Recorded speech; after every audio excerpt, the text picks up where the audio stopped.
Mike Hamilton, Lithia Toyota behind me. I have a Toyota Corolla Cross XLE, and I'm also going to talk about the new hybrid series that's coming along later this year. I'll be right back.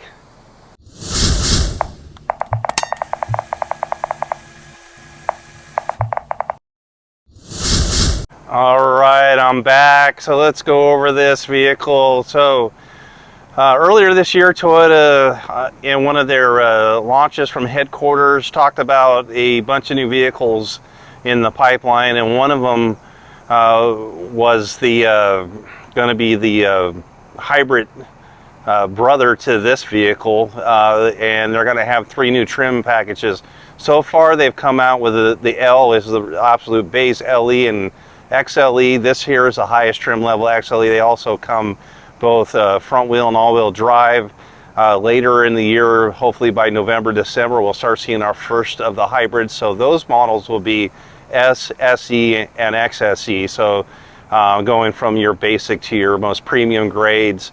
And you get a lot for your money. So something around high 30 miles per gallon on the average will be the new hybrid. So that will get a few more miles better per gallon in this. But Toyota pulled this out of their Asian markets and had it there for a little bit while. Brought it over here. It's a little different looking than the ones they have over in their Asian markets, but built off the same platform. Here is the Corolla Cross, using the very well-known brand of Corolla, the #1 selling vehicle in the history of all vehicles, in the history of all cars. So they want to use the Corolla name since it's such a huge name here in the United States. But let's go over some of the nice features that they put on this vehicle. So this vehicle has got an MSRP at just under $30,000, and you get quite a bit for your money. Nice alloy wheels that are machine polished. And I have the turn signals and everything on, so you can see the turn signal indicators, the LED lights it comes with. They have LED turn signals in the front, LED high beams, low beams, LED fog lights are on this one here. The full complimentary suite of Toyota Safety Sense is on this vehicle, giving you adaptive cruise control, lane trace assistance, smart stop with pedestrian, cyclist, large animal detection, auto dimming high beams. This one here comes with a moonroof sunroof. But one thing, this has roof rack crossbar options on it. I have not seen one of those as of yet, but I think all the crossover SUVs Toyota does look a lot better with their roof rack crossbars. It just gives it like a more finished, sportier look. But you have this here, you can see the fender wells are well defined with this black capping. I think it looks better than the paint there. It kind of separates things. It's a nice Goodyear tire. You have this body side molding cladding at the bottom there, just kind of giving you a more rugged look to the vehicle. Toyota puts carrots on the vehicle. You'll find places where it says Corolla Cross right here, and another place right here.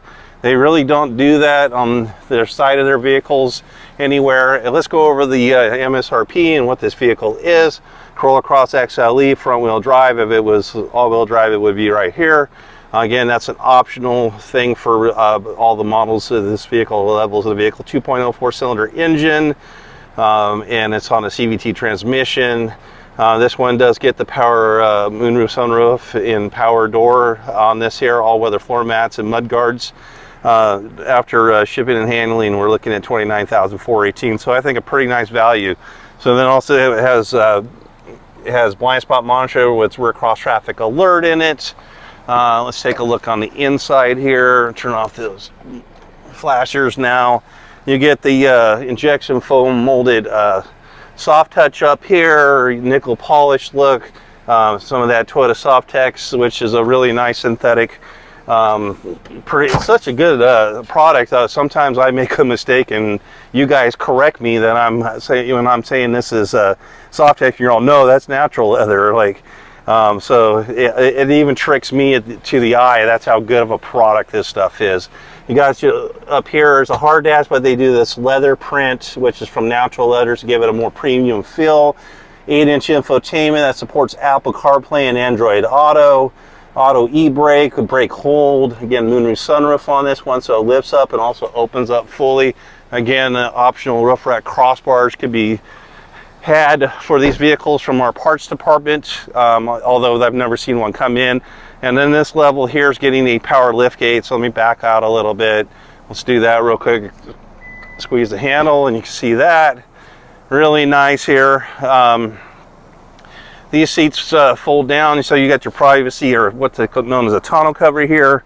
And then you can take that off here. We have a all-weather floor cargo liner, floor mats inside here. And then these seats will fold down to pretty much flat when you need it for extra pass-through in stores. It's going to hit that seat, but believe me, they do. So again, a smaller vehicle, so it's not as much leg room. But it's usable, especially if you're just using it mostly for kids back there.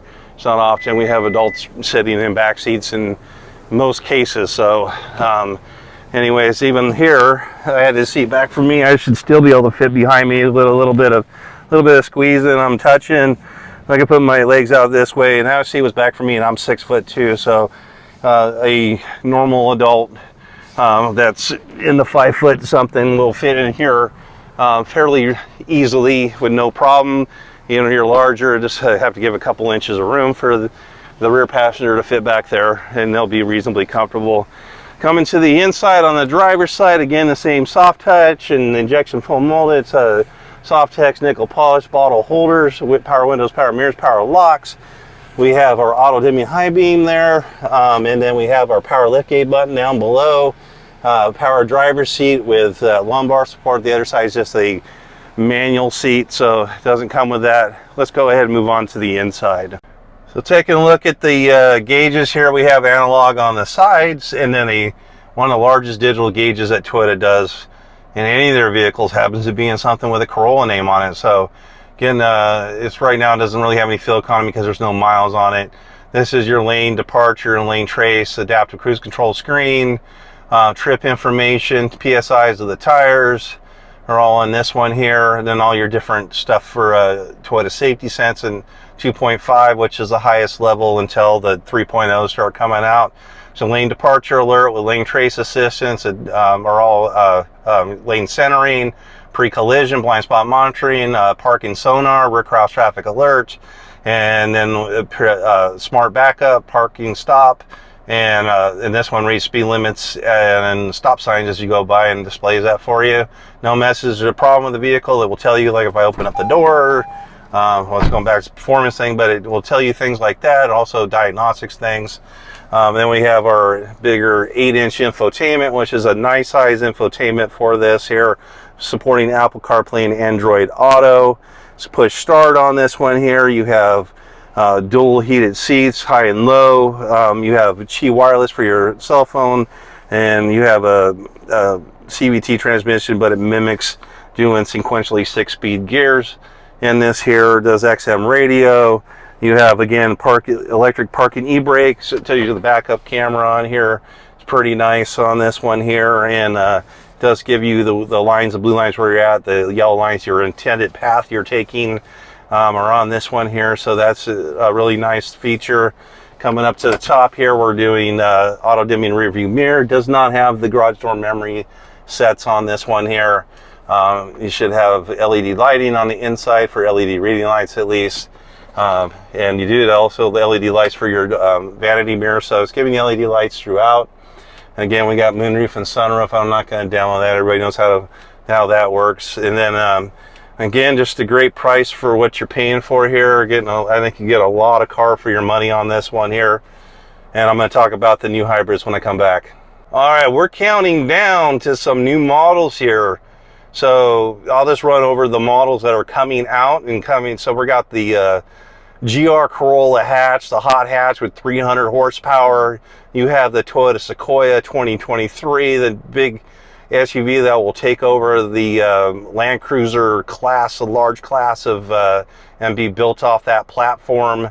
You have a new vehicle that's an actual old brand or model name called the Crown coming in. They're calling it a high crossover sedan hatch or something like that. I've seen the first pictures appear online from the like Orange County or LA Auto Show or something. So that one looks pretty good. It's a good looking car. It's going to be ultra luxury. It's going to be more like a Lexus with a Toyota badge on it.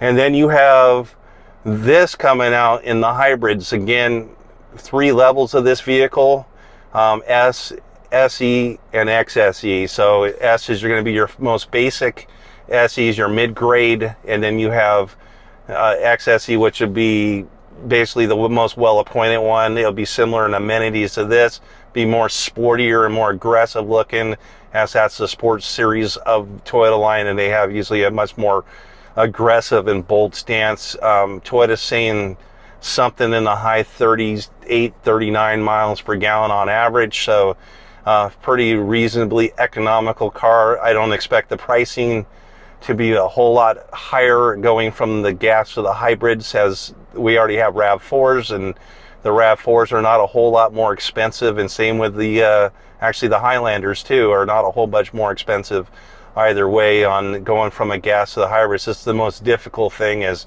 there are suppliers that build these batteries can't get the precious materials, and there's a big shortage on the metals and stuff that build these batteries. So I think supply is going to be limited. Toyota's rectifying these issues. They've purchased a battery plant in North Carolina, but that's going to be a little bit of time for they get that thing full born up and running.